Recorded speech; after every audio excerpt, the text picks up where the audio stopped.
You sure you're ready for this? I'll do my best. Your best? Losers always whine about their best.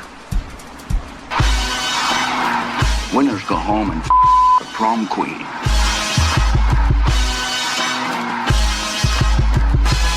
Welcome to the best soccer show. The best soccer show in the whole world.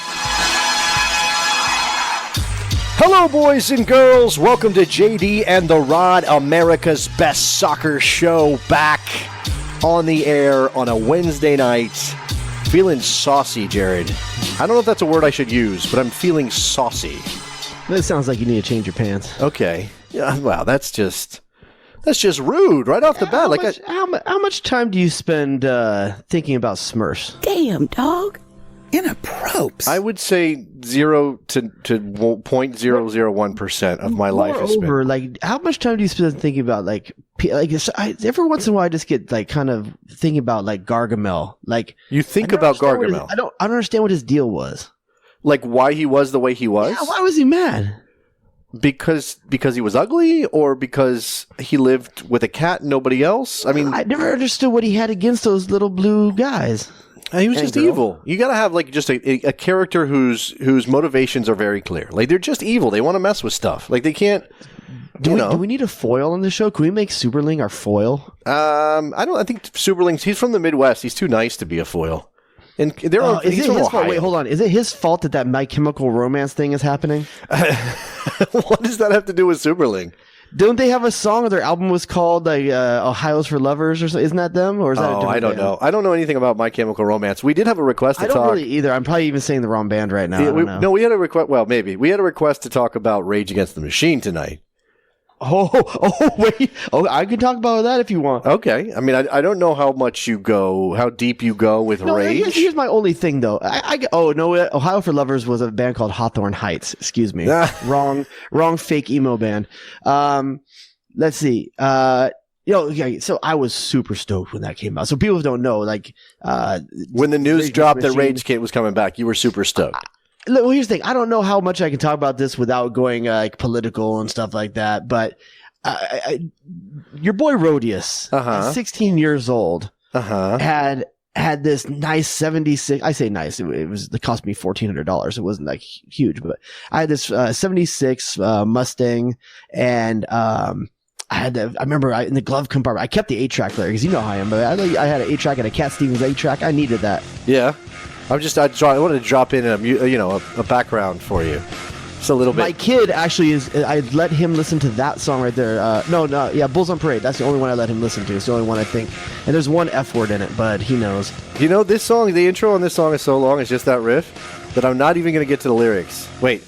Nope, just the wah-wah. Okay, yeah. 30 seconds is about as far as we're going to go before we get sued. So. Because I wanted to keep the 8-track player, because I just thought it was cool, and I had a Cat Stevens 8-track every once in a while I wanted to listen to. Yeah. I put the CD player in the glove compartment. Yeah. And my biggest memory about that car is playing that first Rage album over and over and over again. It was just so different than anything I'd ever heard before. And I've been bothered by the fact, and this is something else I've been literally thinking about for probably about the last, I would say, 3 years now, is where is this generation's protest music?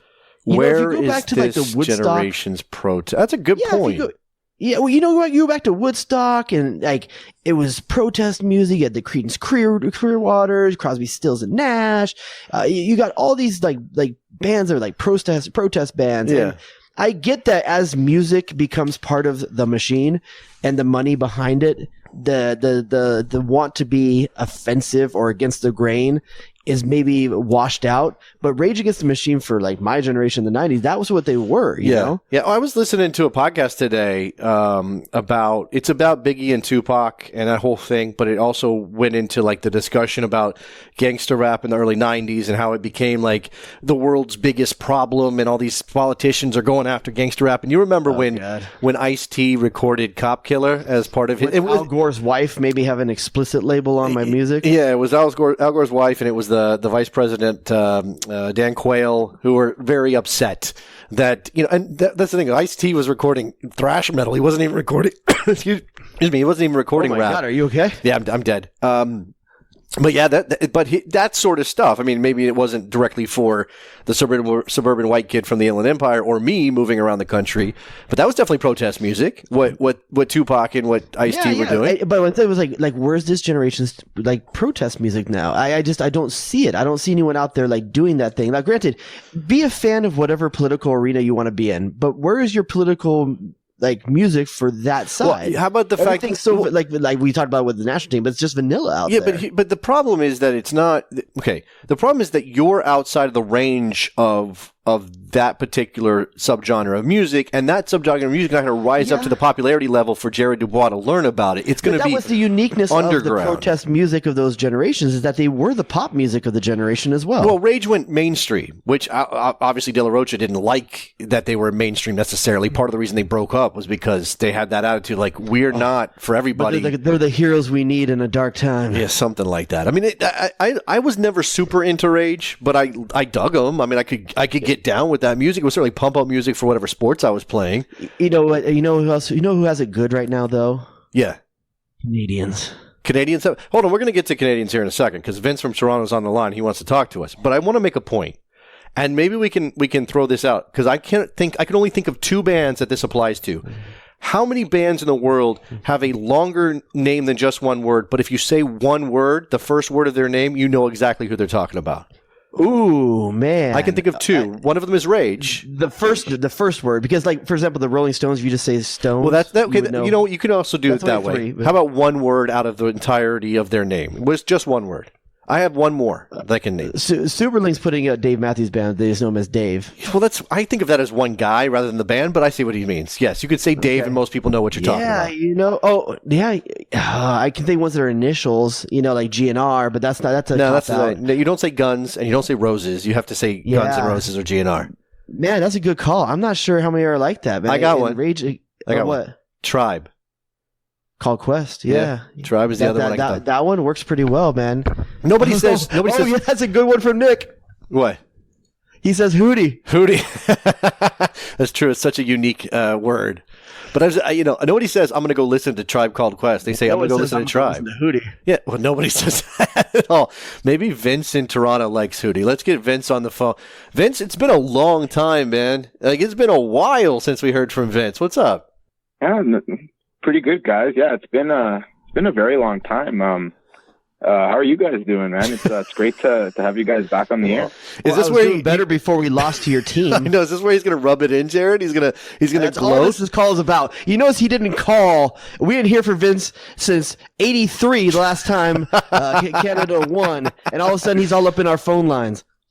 No, you guys. I couldn't catch the first show live. Otherwise, I would have, dug in my little stuff there. But now I'm here, and we beat you guys. That's pretty cool. Vince is normally trolling. I follow Vince on Twitter. Vince is normally black clouds and dark times about Canadian soccer. I imagine he's feeling a little bit better. Vince, how do you feel about Orlando on Friday night?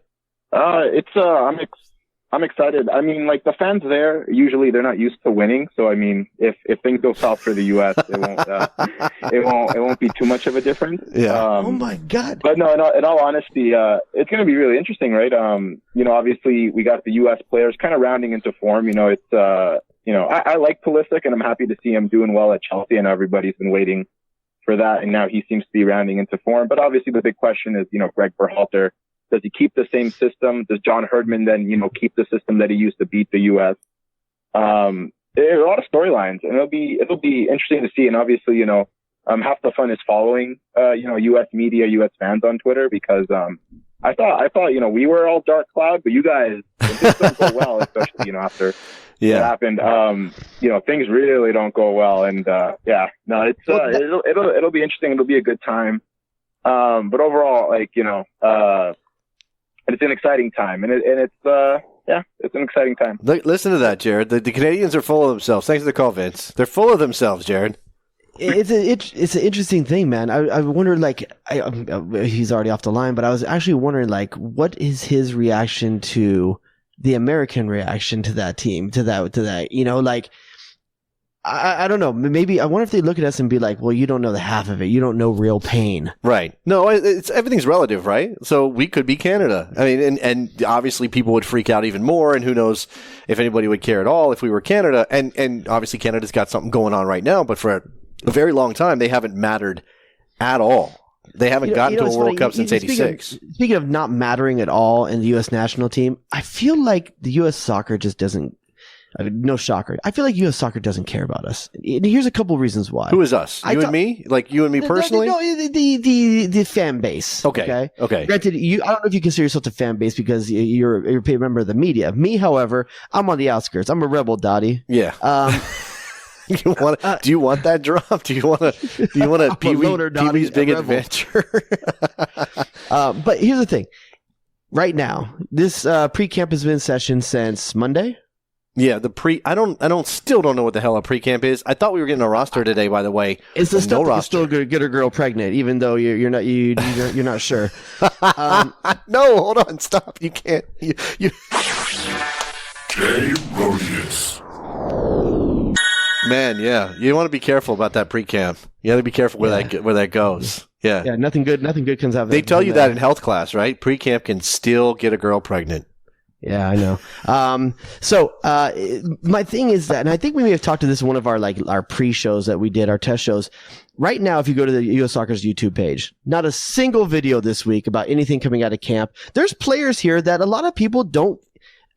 If you are a local player of like Minnesota United, Chase Gasper is on this sure. team. Yeah. Who is that, by the way? Do I know who that is? You got me. Okay. But anyone named Chase is all right by me, and I hope it's Gasper. I don't think it's Gasper. And why do you like the name Chase? I don't understand that. What does that mean? It's kind of cool. Okay, so this is like my name's Jared. Yeah, I know. My name's Jason. What are you trying to say? Like because we don't have cool names. If you're halfway good looking and your name's Chase, come on, you got a leg up in the world. What was the cooler name that you wish you had when you were a kid? What was the cooler version of your name that you wanted to have? I had one? This is something I said? No, I'm asking you. This is like a legit question. I was always envious of a guy in my class named Kyle. Oh, you wanted the name Kyle? Really? I don't know if I wanted the name, but I was definitely jealous of him and who he was, and I always thought his name suited his coolness well. I don't think I ever wanted a different name, but there was a period where I wanted people to call me Jace. And I was like, hi, I'm Jace. This was like 1988. Well, then again, I did invent a whole persona around myself called Rodius, so I guess maybe that's what I wanted. Yeah, you did. Yeah. So, but my issue back to with the U.S. national team, right now, if you go to their YouTube page, not a single video this week about anything going on in this camp, okay? If you go to their Twitter page, there's one tweet in 2 days. Like, there's a tweet from a day ago wishing Josie happy birthday. And don't you 3 think, days ago before hold on, that. but don't you think it's smart to keep your head down? I know you're like, the pre-camp guys, they're just as interesting as the main guys. Okay, right here. This is on U.S. Soccer's webpage right now. On October 31st, the pre-camp roster was announced. In that release, the roster for the Orlando game has not been released yet, correct? No, it was. I thought it was supposed to be released today. It is not. We do not have it. In this press release, it says that list will be revealed November 6th on ussoccer.com. Jason, there's 2 hours left. Yeah. They haven't done it yet. Okay, but this is what I'm talking about. Just there's incentivization for me to pay attention. There's no back and forth. There's nothing grabbing me, making me feel like they want my attention. No, I understand. But then again, We are at DEFCON 1. DEFCON 1? That's where we're at. It's bad. Well, there's so many heads in the sand, no one can bring one up to tweet. You know what? I guess. I mean, their heads between their legs, kissing their ass, but goodbye. I don't know what's going on here. Do you prefer them to be like? Do you prefer them to act like nothing's wrong? Because they're definitely going to get criticized. By the way, I'm not protecting U.S. soccer. Folks of their team to act like there's nothing wrong. I don't expect the coach to. I don't expect the players to. I expect them to be realists. But at the end of the day, one of the biggest jobs of a media division is to spin. Yeah. No. Okay. By the way, spin me something. Make me feel good about. Listen, this guy Chase Gasper. He's done nothing wrong. You know, like Matt Turner. Matt Turner's done nothing wrong. Jonathan Lewis has done nothing wrong. All right. I mean, give these guys a chance to have some pub. They're in a pre-camp. Who knows what that is? But it's something. They literally have a pre-badge on their. They're wrapped in plastic. Somewhere. They're wrapped in plastic. You can't open them up. It's. What if like the pre-camp badge only has like 10 stripes instead of 13 or something like that? Like, definitely. Like if you're in pre-camp, where the old U.S. Soccer Telstar logo. Yeah, you don't get the Nike jersey. You get like the Jordache version or whatever there is, the whatever the knockoff brand is. That's popular down in Central America, like Joma. Yeah, Joma, like something like that. You get like the Joma. You get like the one you buy on Amazon that doesn't have any actual like manufacturer logos on it. It's just like a generic version of the U.S. Soccer. Yeah, it's a badge. T-shirt made to look like it's a jersey. If you're in pre-camp, you get a jersey. You don't even get your name and number on the back. It's just a jersey. All right, let's go to the phones. Let's go to the phones. Issues. Gio in Waco wants to talk about media coverage in the U.S. men's national team. Gio, what's up, man? Hey, guys. It's been a long time since I've spoken to you guys, but I used to be Gio in San Antonio. Oh, okay. That rings any bells. Shout out to Gio in Texas. Now you're still in Texas. You're just in a different part of Texas. Yeah, I keep moving around. But I wanted to call about so this is something that I think we usually think of as a positive in the United States, is how we're not super down on the U.S. all the time, like the way that they are in like England and other countries. And I'm starting to wonder, is that a good thing? Because I feel like I see a lot of coverage that are trying to like, you know, look on the bright side of a lot of things going on with U.S. soccer. But it seems like we're in a pretty bleak scenario right now. Well, if I can put Gio on the spot, Gio, right. What is the outlet that you see that's being positive? Is it an MLS outlet? Is it a U.S. soccer outlet? Is it someone being paid that has a vested interest in being positive? Or like, what is your outlet that you feel you're seeing positivity from? So it's definitely from MLS, and you know, that's fine. That's to be expected. But honestly, it's more podcasts, and that I don't want to like put on blast necessarily on your show for being too positive. Well, first of all, look, I think people in general want to enjoy soccer, and it just sucks. And trust me, from somebody who does soccer radio every single day, it's terrible to always. What are we doing? To always be yelling. I look. Sometimes it's necessary. Sometimes the best shows I do is when I'm all fired up and I'm basically screaming and yelling and saying, "What are we doing?" Just like Taylor Twellman, only in better words, because I'm. Never mind. That's a shot. I shouldn't take any shots. I like Taylor. I'm just kidding. But sometimes it's just too much. And there are people who just don't come to it naturally. And I also think there are people who are, you know, careful, not because they want to protect any access or anything like that. I really don't think that's an issue. Well, the trope of sports talk fandom, or like sports talk and team fandom, is to turn on any sports talk radio anywhere in the country. Yeah. And measure your negativity versus positivity. Oh yeah, 100%. Yeah. It just goes with the flow. You know, that's what goes with this. So, if anything, maybe U.S. soccer is better at being positive than other sports. But right now, I just think it's a temperature of the region. If you had something to point to, US-17s go crashing out. Yeah. Men's national team is looking poor. You know, there's the only thing that you can point to right now that's going well is the women's national team, and they get so much positivity. Yeah. So when it's due, I think U.S. soccer fan base is very good about pushing it in the right direction. But right now, I just honestly think there's not that much. I did see someone the other day, and I'm not sure who this was. Someone retweeted it. Someone did do like 10 tweets on Twitter of things to be positive about the U.S. Yeah, I saw that too. Yeah, but every one of them was a player name. Yeah, it was individuals. It wasn't about a objective that we're pursuing or something. Yeah, no, I'm with you. It was all like I did see that, and if I can pull up his name, I should give him credit. But it was like Christian Pulisic is pretty good. You know, obviously we've given Christian Pulisic his own drug. The funny one was Tyler Adams to me. He's almost.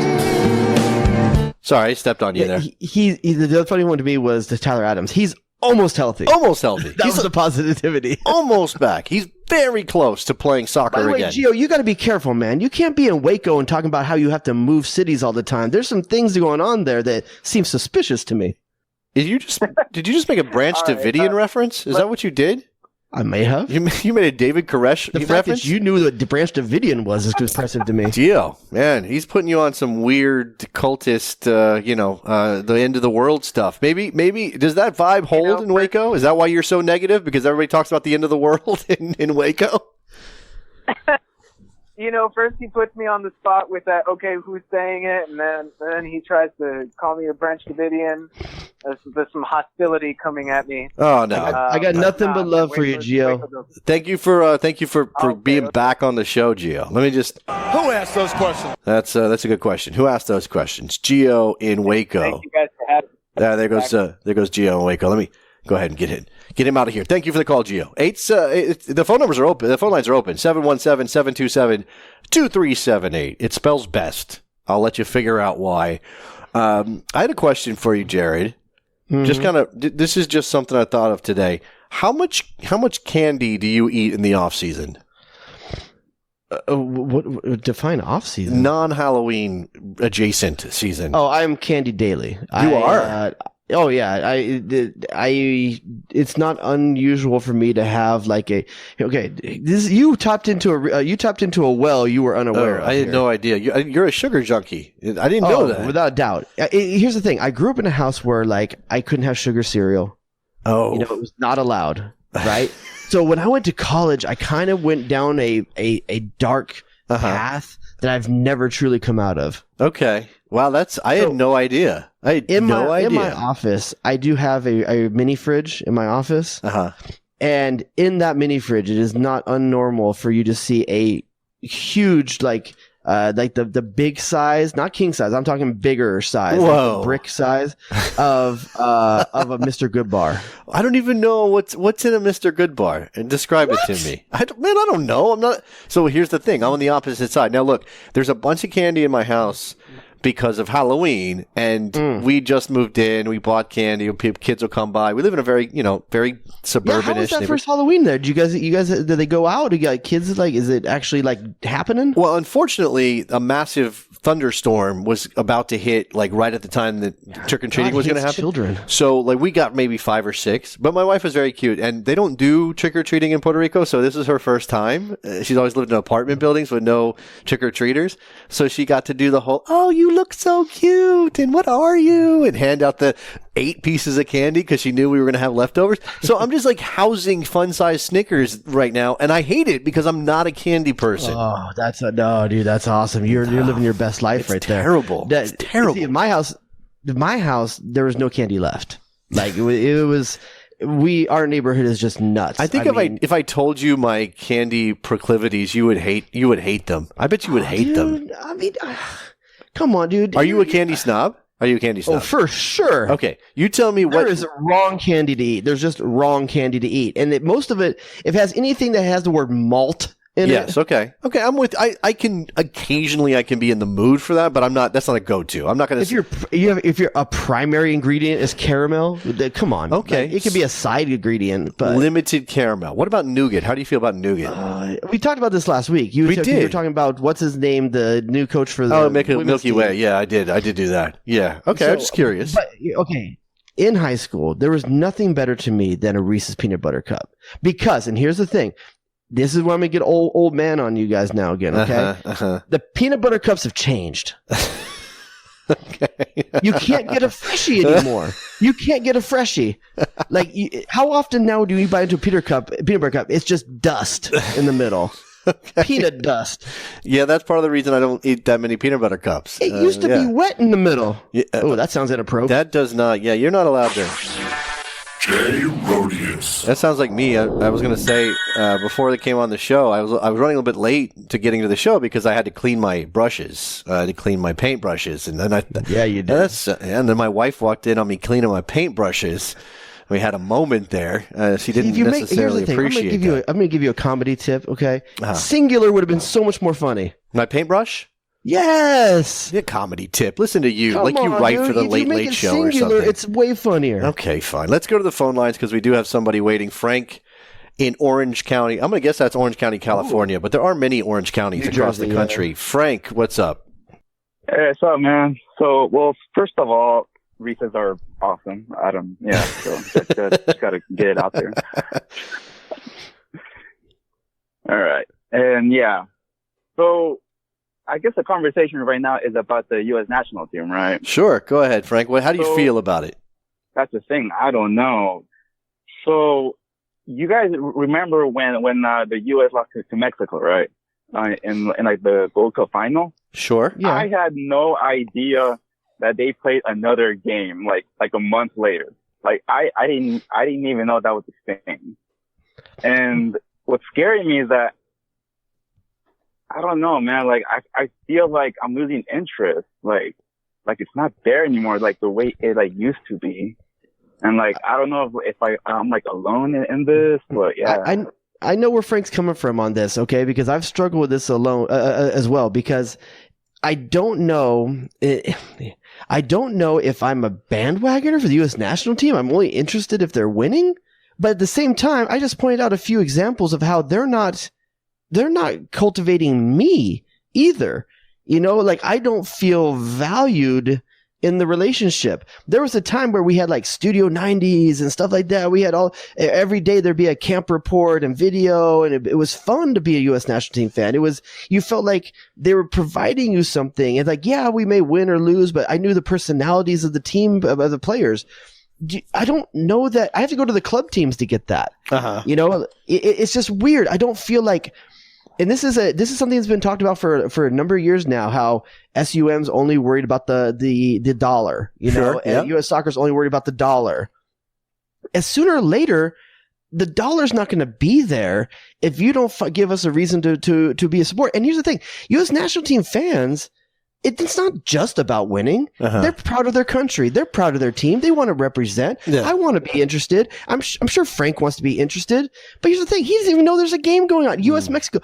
World used to stop when U.S.-Mexico played for U.S. soccer fans. I'm with him. I realized it like a day or two beforehand. Like, oh, that's happening? Yeah. There's nothing out there in a world where everything has alerts. Everything is ingrained and like embedded. They have so much ability to find me and get me interested, so many avenues, and someone is screwing up at U.S. Soccer. Yeah. You know what really sucks though? What?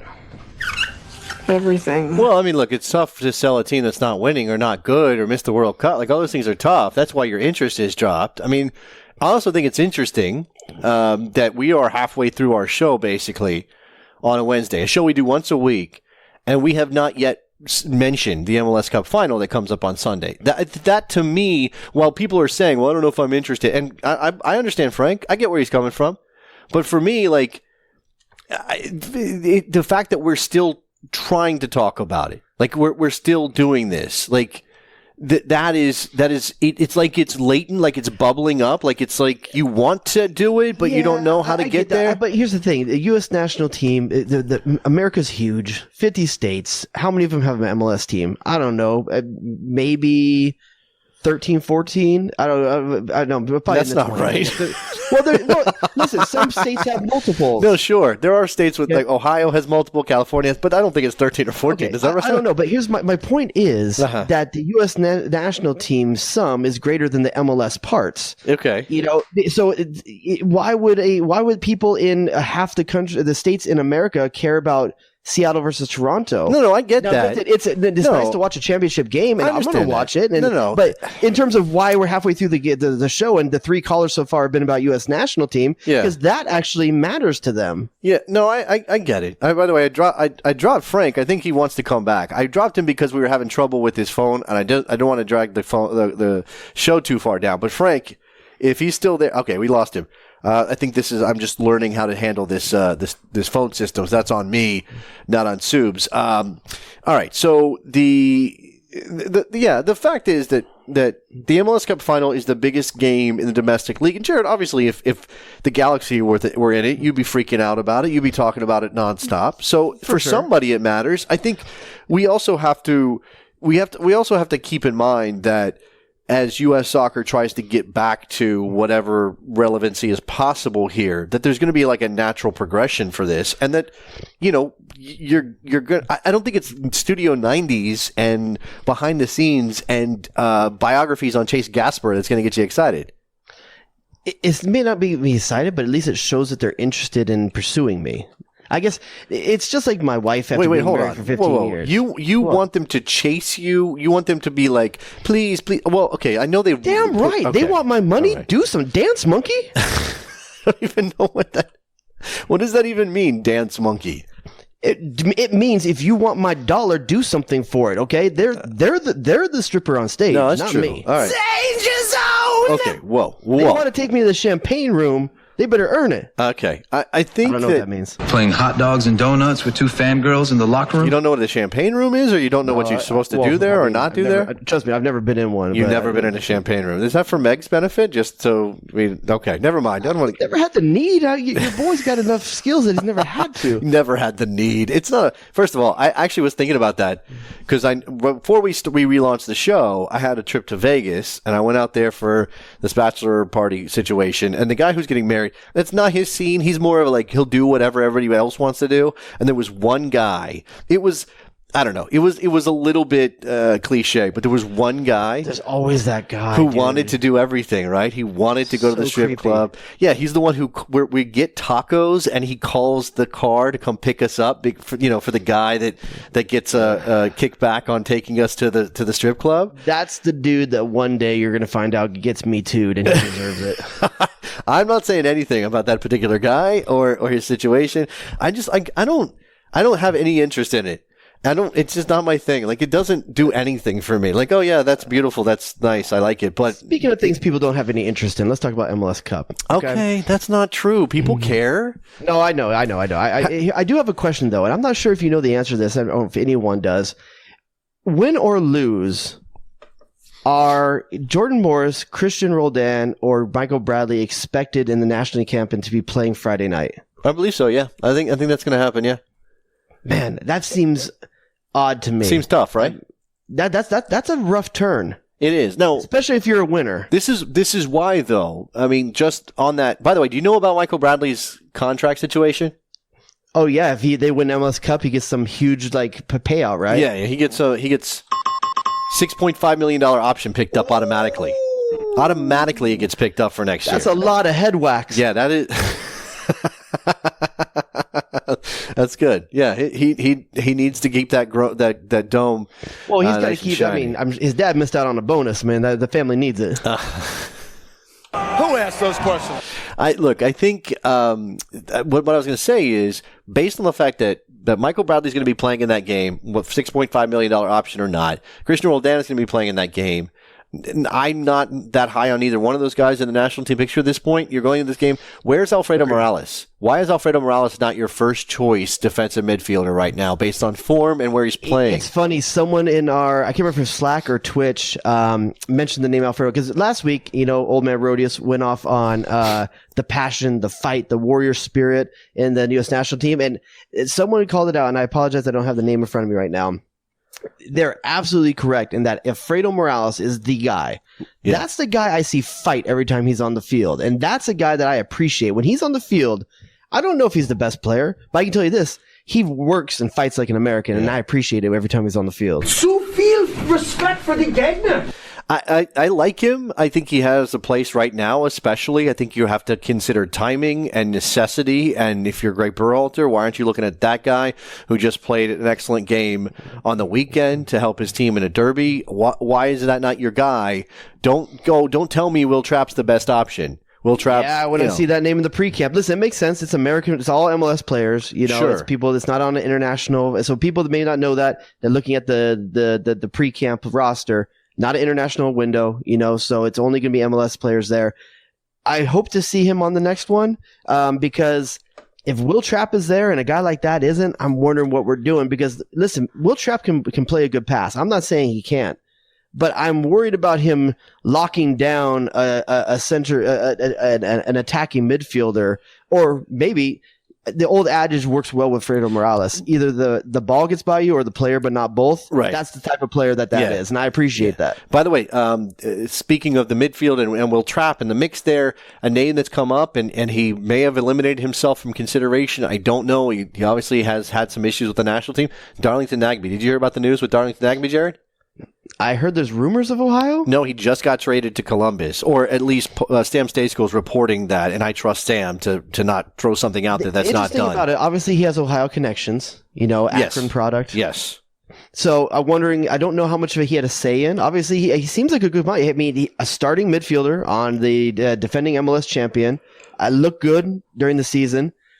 you wonder how much of this he had a say in. And I'm guessing he had a decent amount if this is the destination. Yeah, the allocation money that's apparently changing hands is going to be an MLS record, at least according to Sam and Paul Tenorio. The trade could be officially announced as soon as November 11th at 1 p.m. when the MLS trade window opens. So this looks like they got out ahead of it. They had a pre-trade done. They just got to wait for the window to actually open before they can announce the deal is complete. So a lot of interesting the deals that are going through right now. I mean, MLS offseason has started for a number of these teams already. The Dax move, that's a pretty big move right there. The Dax McCarty move. Yeah, I like Nashville making some interesting choices. They are. They're going very much down the FC Cincinnati road, don't you think? Though, doesn't it feel like that? Oh, God, I hope not. Well, I mean, I know Subes is around here somewhere. Nick Seuberling's around here somewhere, but I wish we went down the Nashville Nick is road. Available, I would like to get Nick on if he's available right now, if he can go live, because I want it, like, as a guy who went through that expansion process, expansion drafts, trades being done, and you start seeing the journeyman show up, the guy that have been around. Listen, Dax McCarty, huge part in my heart for Dax McCarty. I love that player. Talk about a guy that gets stuck in and a guy that fights and a warrior. Dax McCarty, but he's also been around, and it's he could be the next Jeff Laurentowicz. I don't know. He could be. Certainly. I mean, I think, but he's not going to play for a team in Nashville that's going to threaten for an MLS Cup. By the way, Nick did jump in there. Nick, your thoughts on the way Nashville is building as you sit here going into your second year as a team in Cincinnati? Yeah, I kind of made a joke that I kind of wish FC Cincinnati was going down the Nashville route. Because it's better? I mean, you think about, at this point, I think there was, 11 guys that were brought up from the USL squad? Right. I mean, I don't think Nashville's done that yet. Okay, well, here's the thing about Nashville, though, Jared. Do you know who the head coach in Nashville is going to be? I don't. Who is it going to be? Gary Smith. Do you remember Gary Smith? From Colorado? Yes. Yep. Wow. They're bringing him up. Choice. They're bringing him up from USL. But is he the one that actually won the cup for them? They didn't win a cup. Colorado won a cup. Oh, Colorado won a cup. I thought you meant Nashville. Yeah, they did. Yes, Colorado won a cup under Gary Smith, playing some of the ugliest crap football we've seen. Agreed. It wasn't the prettiest stuff out there, I mean, I think that was the year they had like Dylan Powers. They had a couple good rookies that they did year. not have. This is pre-Dylan Powers. Was it pre-Dylan Powers? Mac Kanji was like their key attacking piece. This is a wild. You don't even remember 2010. Okay, but here's the thing. It's not sexy. But here's the thing: the guy got it done with a less than stellar team. No, and I understand it's kind of a smart choice. No, okay. Maybe they can be competitive. Maybe Cincinnati should have gone with somebody who was going to be 10 men behind the ball, defend with everything you got, and try to sneak some smash and grab jobs. I guess. I mean, speaking of a double having Nick entendre, on just reminds me. I think I made a joke when I made an appearance on Nick's podcast once when they were playing the Galaxy, and I called his team FC Imagine Dragons because it's full of players that were popular in 2014. That's pretty good. Let me just give you Jay Rodius. And you can say the same thing about Nashville, I guess, a little bit. I mean, we haven't seen the whole thing just yet, but listen, I'll tell you this. They're getting a decent defender in Dave Romney from the Galaxy, but they way overpaid for him. Do you want to play a little quick game here of 2010 MLS Cup Final just to give a little Rastafari? Something like, you're not going to get it. You didn't know. Okay. Hold on, give me a chance. Right, dude. right. Dang. Oh, no, you're right. Okay, I'm sorry. That was unfair of me. Let's. I think I can get one off the top. Okay. Go. Well, which team? Do you remember who the other team was? Oh, I thought we were just doing Colorado. We can. Let's see. They beat. Colorado beat. It was 2010. Yes. All right, that was the year before Galaxy went to the final with RSL, so that would be. No, that was the year after the Galaxy went to the final with RSL. Oh, was it? Okay, then let's see. Man, Crew won when they went, so I don't think it was Crew. 2008, the Crew won. Okay, yeah, man. 2009, RSL beat the Galaxy. 2010, Colorado. FC Dallas. It was one of those weird years. Wow. They were doing that weird playoff format. Oh, they were in the West. They were considered the East that one year. Somebody was. I can't remember which team was. Somebody crossed over. Remember that's why Columbus played the Red Bulls in the final in 2008 was because the Red Bulls crossed over and were Western Conference champions. All right, so is the game how many players I can name that were in MLS Cup? Yeah, just the starting lineups. Okay. Let's just do starting lineups. Oh, starting lineup. Okay, I want credit even if they're on the bench because I don't remember who was injured or anything. Okay, sure. I'm going to go with Omar Cummings. For the Colorado Rapids, Omar Cummings, yes, was a starter in that game, yes. I'm going to go with Dax McCarty on Dallas. That is, here, I got to give you some dings here. That's 2 dings. Yes, Dax McCarty was a player. I'm going to go with Jacobson. Is it Jacobson? No, what's the guy? We said he was remember we said who was the average MLS player?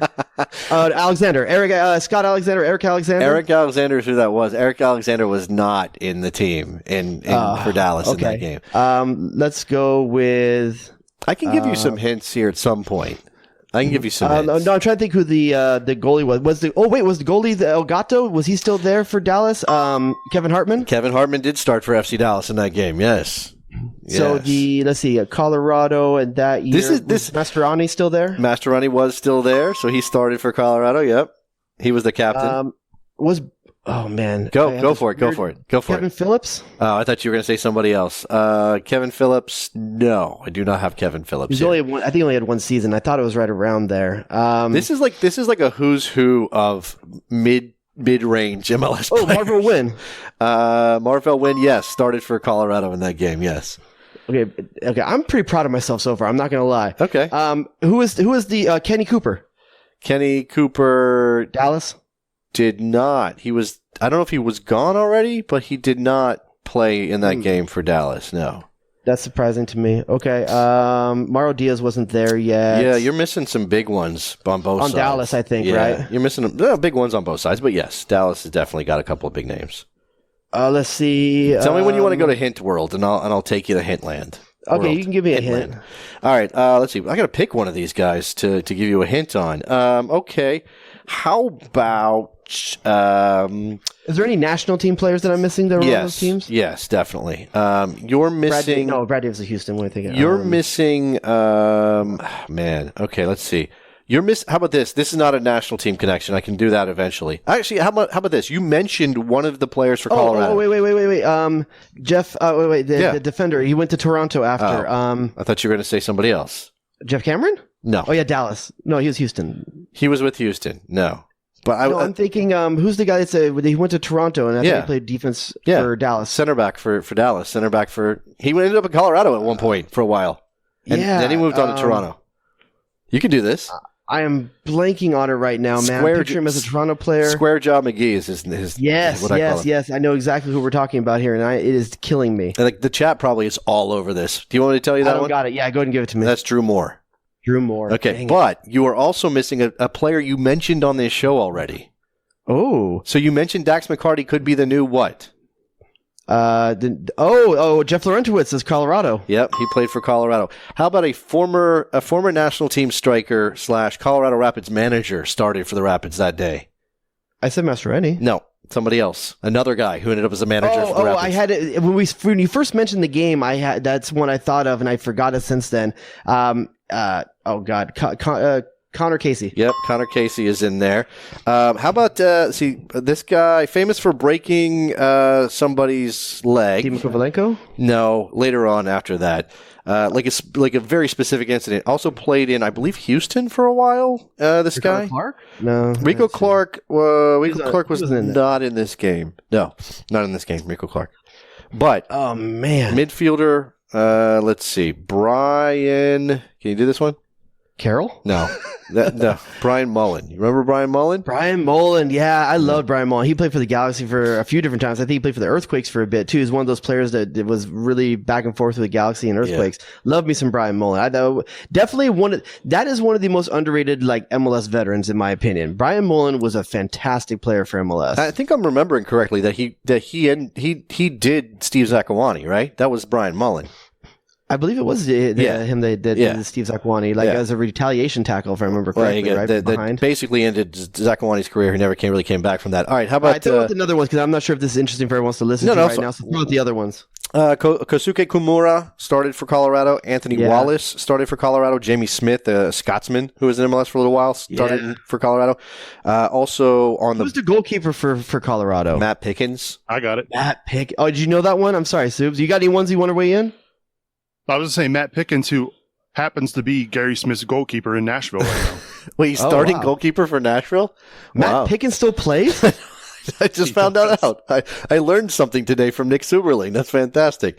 On the FC Dallas side, Jackson Gonsalves, George John, who had nearly had a cup of coffee with the national team, was like center back for Dallas. Yeah, there was some that dude had the most Eastern European player hair.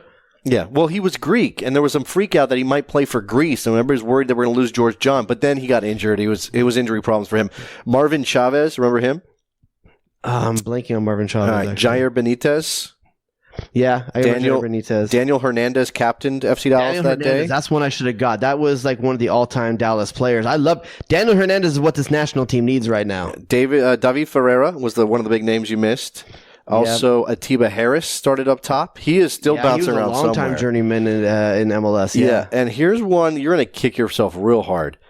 Breck Shea started for FC Dallas that day. Oh, man. Yeah, dang it. How did I miss Breck Shea? Off the bench, Zach Lloyd, Jeff Cunningham, Eric Avila. That's so it's mid-2000s MLS. I should have got Jeff Cunningham.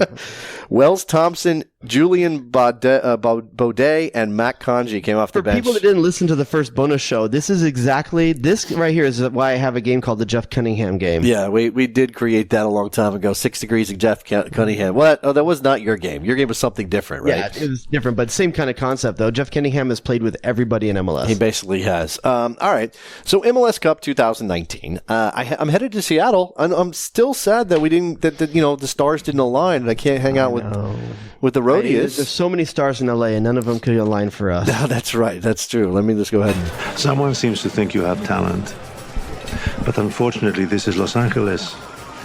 I need more than talent. I need stars.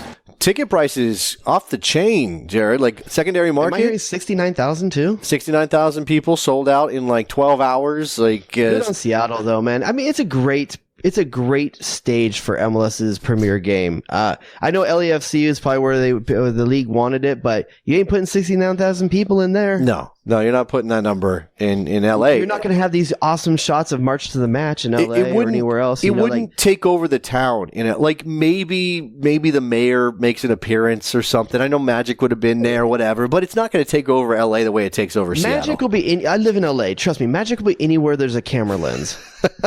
That's true, but still, he has star power. Seen themselves more than Magic Johnson, okay? But no, hey, listen, I hate the trope about Soccer City.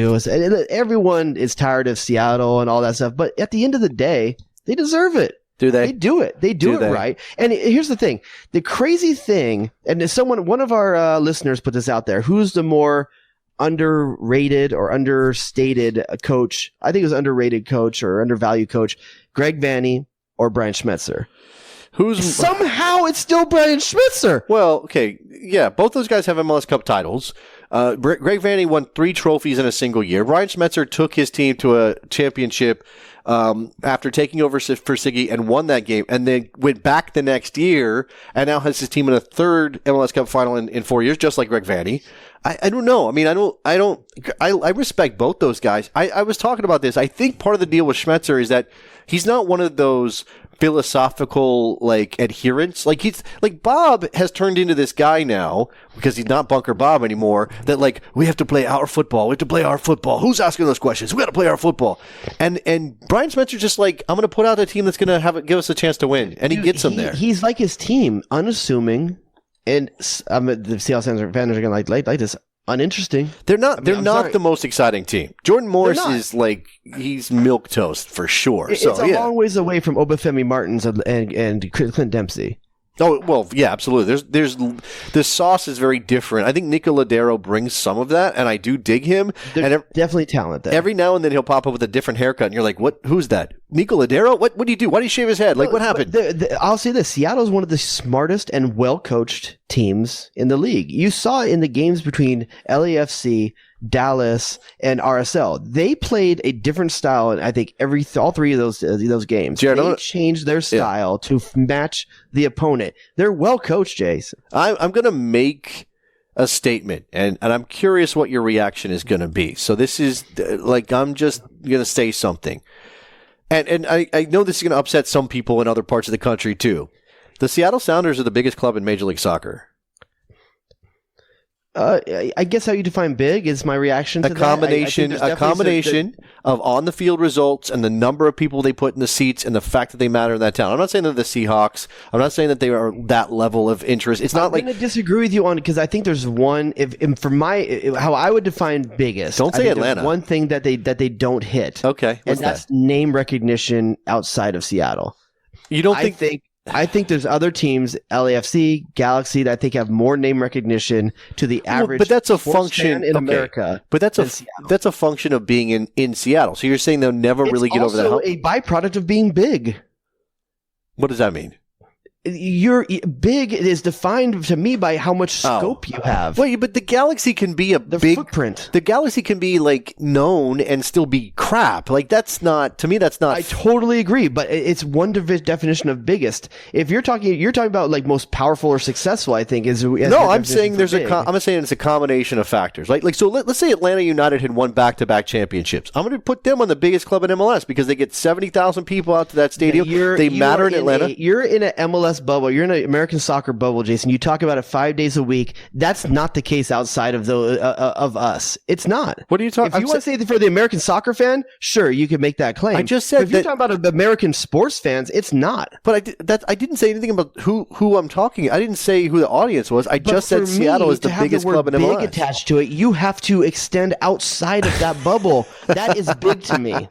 Wow, you're really fired up right now. I don't even know what's a Okay. I mean, I think that the Galaxy have the greatest potential of any club in MLS. And Zlatan by himself is bigger than all of Seattle Sounders. No, to the worldwide soccer audience, that's absolutely true. But again, I'm not talking about just name recognition. I'm not talking about just like if you went to Holland, who would know these teams or would they know them? I'm not saying that. I'm saying that based on a combination of factors, you win games, you win competitions, you win trophies, you are competing for trophies, and people care about you, and they show up in big numbers, and you're getting 30, 40, 60,000 people out. For sure. That's what makes you successful out the bunghole. Yeah, I mean, I know you have. I don't know that they're the biggest, but they're definitely successful out the bunghole. They're probably the most successful team of the last. Not probably. They are the most successful team of the last 10 years. But for me, that's what drives the whole biggest conference. Because you don't say like, okay, Manchester United is a big club because of the echoes of their success, and they probably won't stop being a big club. But it took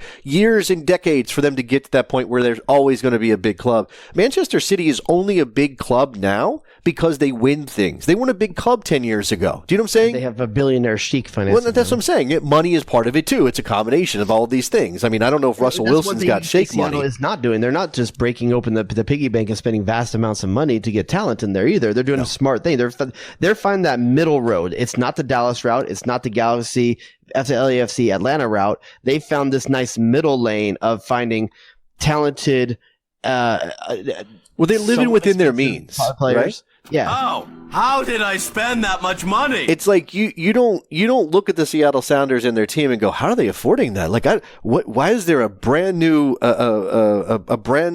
Mercedes in the driveway, and we know they don't make more than $65K a year in that house? Like, it's not like that. It's they get a big crowd out. They obviously have good revenue, and they go and they buy players. They find players who fit right in that mold, and they are successful identifying those players and making them into winners. This is a nice. I like this from Ryan J. Anderson in our Twitch chat right now. Seattle and Toronto are the teams you don't want to meet in a dark alley or single elimination game. I think it's very true. I mean, say what you want about the single elimination or anything like that. The reason why you have Toronto and Seattle in this, I think, is because of single elimination. Yeah, they are two teams that are willing to play pragmatic. Well, okay, but that's with Toronto by necessity because they lose Josie Altidore, Omar Gonzalez on the just ahead of playoffs. So they have to change to a more pragmatic approach that was smart. I won't say they parked the bus. I don't think they did. No, but they came at it from a very smart approach of like, hey, we need to figure out how we win against Atlanta's style. Sure. And then Seattle had to figure out how to win against LAFC's style. So they changed theirs. They're both chameleon teams right now. I don't know by nature that either one of them are. Seattle far more is. I think Toronto had to be. Right. But I think Seattle's nature is to be a chameleon team. I think Seattle. That's a byproduct of Schmetzer. So, that's who Seattle is. I mean, obviously they have some players they probably prefer to have the ball most of the time. It's not like they just sort of revert always to trying to give up the ball. It's not like they're Portland, is what I'm saying. And I'm not really taking a shot at Portland because for a while it worked for Portland. But I think for TFC, they do want the ball. They are much more aggressive about trying to take the game to the opponent. But as you said, with Josie out, with Pozuelo playing the false nine, with some of the other things that have happened for them, they played a little bit more pragmatic. I don't know. Like, I was going to throw this one out for you. Hold on one second. Seattle is living within their means. Big crowds, big interest in Seattle. They live within their means. Yeah. They're never going to go sign. I mean, they got Obafemi Martins. They paid a bunch of money for Clint Dempsey, who's an American star, but doesn't have that same sort of resonance outside of U.S. soccer. They're not going to be Atlanta, right? They're not going to go drop $20 million on Pity Martinez. At Toronto might do that. Toronto's the biggest spenders in terms of pure salary in MLS.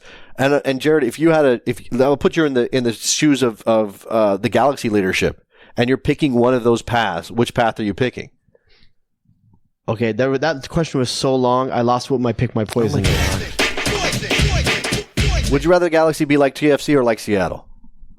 I would rather like Galaxy to be like TFC, because I think that they go after the player, and I think that they're trying to play a certain style. And I think Seattle. Do you think there's more luck involved with Seattle than there is with TFC? No, I don't think that. I think there's more preparation involved. Okay. With Seattle, I think that Brian Schmetzer is an evil scientist in a lab. You put them in on evil every week. He's like the most benign looking dude ever. He's like the guy at the end of Scooby-Doo. Murderers, Jason. No, I know. He's the guy at the end of Scooby-Doo who turns out to be the bad guy. He was so nice. He let us in. He gave us apple fritters. I picture him bent over a leather-bound book he has of all the evil plans for countering attacks. Oh, I thought you were saying every team in the league. I thought you were saying bent over in a much different way. I don't know what was happening there. Okay, no, wow. But I feel like he is maybe one of the best students in the game in the coaching ranks right now, and his team plays like it. I think Seattle is the hardest team to play against in MLS right now because you don't know who they are. No, I think you do, but they're also capable of changing it up, and they're capable of playing. What do you prepare for? I also think, okay, they played a wild game against FC Dallas and nearly lost or nearly got beaten that game. They went to extra time. They had to take FC Dallas to extra time. The playoffs, they just throw up this chaotic nonsense. Like, I don't know that you can draw any really clear conclusions from anything we've witnessed so far. Is Seattle pretty good? Yeah, they're pretty good. And on their day, they know how to beat a team like LAFC. Is Toronto pretty good? Yeah, they're pretty good. Atlanta had a rough night. They couldn't find the back of the net and they outshot Toronto like 4-1.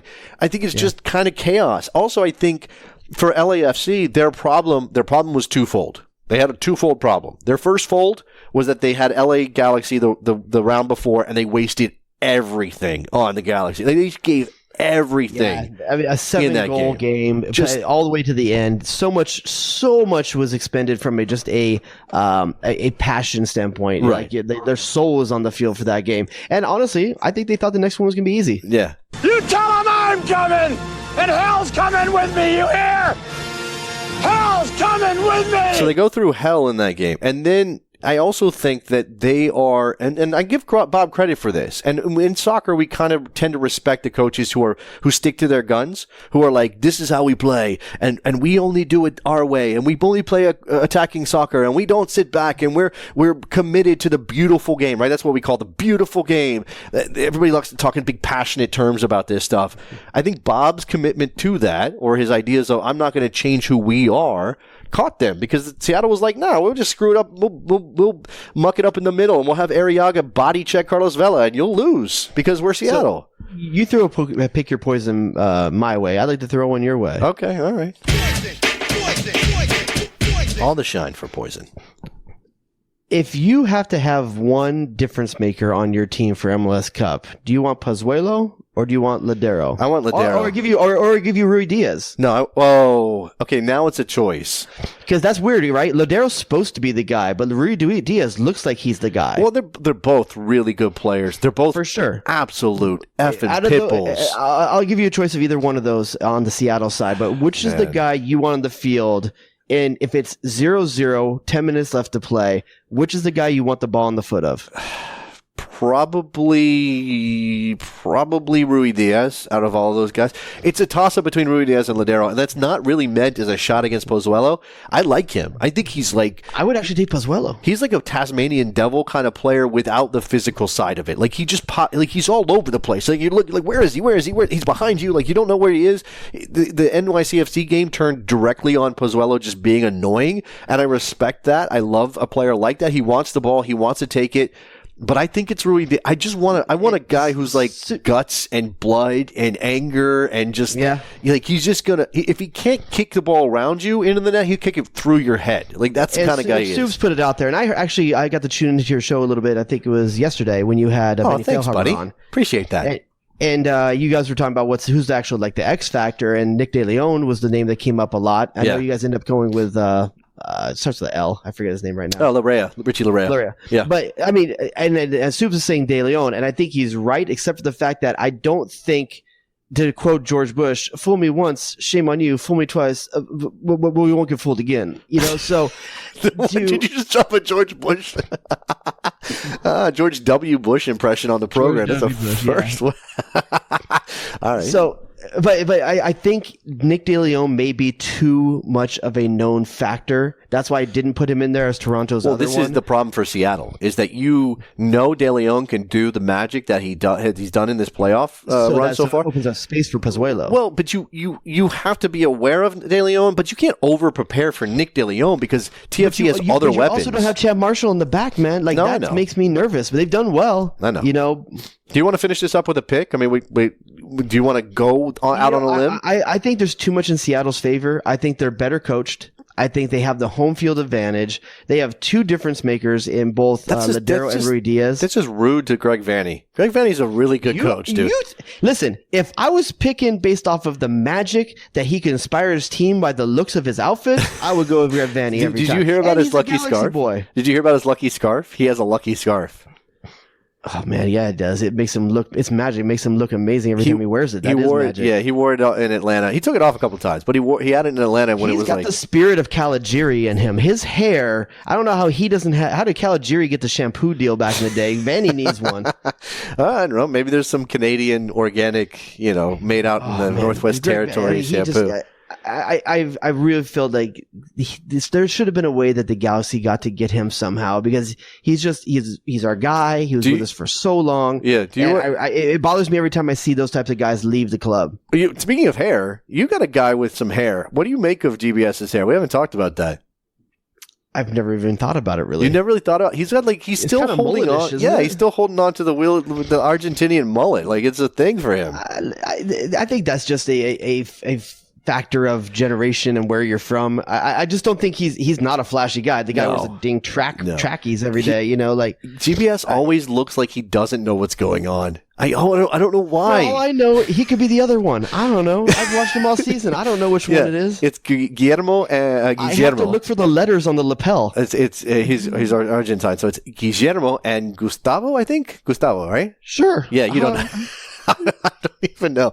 We didn't really touch a lot on Christian Pulisic. Do you want so Christian Pulisic, a goal on the weekend, another moment for under Frank Lampard, showing he's making progress. Part of that I wild like that goal way more than any of the three that he scored in that hat trick. Okay, you like that? Why? Because the work he did get to the back post. Yeah, I mean that is. Listen, you can say a few things about the goals against the hat trick goals. I think one got a deflection, right? One kid off the back of his head, almost like off his neck. Congratulations to him. He scored the goal. But to me, that last one, that shows that you understand the offense. Yeah, the way that it was a very Borussia Dortmund. He scored that type of goal with Borussia Dortmund many times. He did, and he also was a part of the comeback. It shouldn't have been a comeback. It was a terrible game from Chelsea defensively in the Champions League against Ajax, where he started, which says something about his status right now under Lampard. He also does this thing, and he's done it for the national team. It's kind of his move, Jared. He has this ability to find a little bit of space in the box. And I'm not talking about like 4 yards. I'm talking about just a tiny little space and get the ball out from under his feet and play these hard, low crosses that are super dangerous. And I love watching him do it. I think what you see in that goal and many of those other goals I was talking about with Borussia Dortmund is why Jordan Morris is very important to Christian Pulisic's success. He's one of the only guys. Jordan Morris may be delivering the best cross, and not from the left side. He's not. If you go back to that big 7-goal game we had, that actually made us feel good about ourselves for one day. Yeah, it was like Barbados. I think a number of them came from the right on that Cuba. game. We beat Cuba. Yeah, we beat Cuba. Yeah, but Jordan Morris, even Weston McKennie, if he gets in that position, I don't know if that's where he's going to end up being most of the time, is out in those wing areas, but. That's why also Serginho Dest is going to be important. Reggie Ken is going to be important because if you're going to play a 4-3-3, those are the guys that have to get in position because Christian Pulisic will make that run. That one you saw this weekend, that slightly late delayed run splitting two defenders. Yeah, it comes from behind. It's very similar to what Michael Bradley used to do when he was a Heerenveen a long time ago. Yeah, except Michael Bradley would get there extremely late. Yeah, because he's coming from deeper spots. Second. Yeah. Christian Pulisic's timing to be the second offensive player into the box. Yeah. And he's finding that second bit of residual space between the center backs. But he has to have that low service, that low horizontal service, almost parallel to the end line. Right. That's where he's going to find success. And who's the player who's going to get it there? That's the question. Right now, I think Jordan Morris is the only one that can do that with any consistency. Jordan Morris doesn't have a drop on the show. But Christian Pulisic does, so let's go out on that. I'll tell you, Jordan Morris, there's just a matter of time for he's the Bachelor. What does that mean? Like he looks like he would be at The Bachelor. He's got that bit of a broness. He's good looking. Okay. All right. I mean, whatever you say. Hunky. That dude's hunky. Okay. I don't know about his personal style. I've questioned his hair decisions for a long time. He doesn't shower. There is a little bit of that. It's a little bit of that. I don't want me to disparage the dude. I like him. No, but there's you get the feeling that there might be a little bit of like Jordan. What's that smell? Okay, that's it. Don't nobody go in the bathroom for about 45 minutes. All right, we're going to get out of here. Thanks, everybody who watched on Twitch. If you're listening to the podcast after the fact, we have a Patreon page, patreon.com/JD and the Rod. Spell it all out, and you'll find us. We got some cool stuff in terms of perks and tiers and all of that. Give us a rating and a review. I haven't checked in a couple of days. I think we're up over 50, though, Jared, so that's a pretty good start for us in terms of the reviews. Yeah. Keep doing that. If you haven't given us a rating and a review on, I think it's on like Apple 64 Podcasts now, dude. Okay. I saw it. I think it's like 64. Okay. Let's get to 69 by the end of the night. Okay. Let's make it a nice evening. Okay, now. If you haven't done that yet, no excuses. You don't have to be like, you don't have to have like you don't have to download the show through Apple Podcasts. You just log in and do it. It helps us out. Anything else? Mr. Dubois? Anything else? Bonus show for Patreons will be out this week as well. Don't forget, the only way to get the bonus shows is to participate in our Patreon at the $5 level or above. Also, at the $10 and $20 levels, you get the opportunity to come on the bonus shows. You wonder how these guys get on. People in that area have the opportunity, and tonight will be no different. We'll have someone on tonight from that area. Figure out some more bonus content that's coming down the pipe. And I was also going to mention that I can't remember now. It literally went we have a potential logo we can use too. We'll talk about that hopefully soon as well. Oh yeah, we got some stuff in the works. Got some fun stuff. By the way, I'm gonna see that dude in Seattle, so I'm excited to talk to him. I'll tell myself what's up. I will tell that guy that we're not mentioning what's up. All right, guys, thank you very much for listening. Again, ratings, reviews, all that stuff. We'll talk to you guys next week. Bye. Playing hot dogs and donuts with two fangirls in the locker room? That's him, Iceman. Get to the chopper! Danger zone! Duh, and or hello. I wouldn't be caught dead with a sweater vest. Damn, dog, that's in a post. Don't nobody go in the bathroom for about 45 minutes. Who asked those questions? 3 words for you. Treat yourself. Oh, it's incredible! The horror show show. The horror show. The horror show.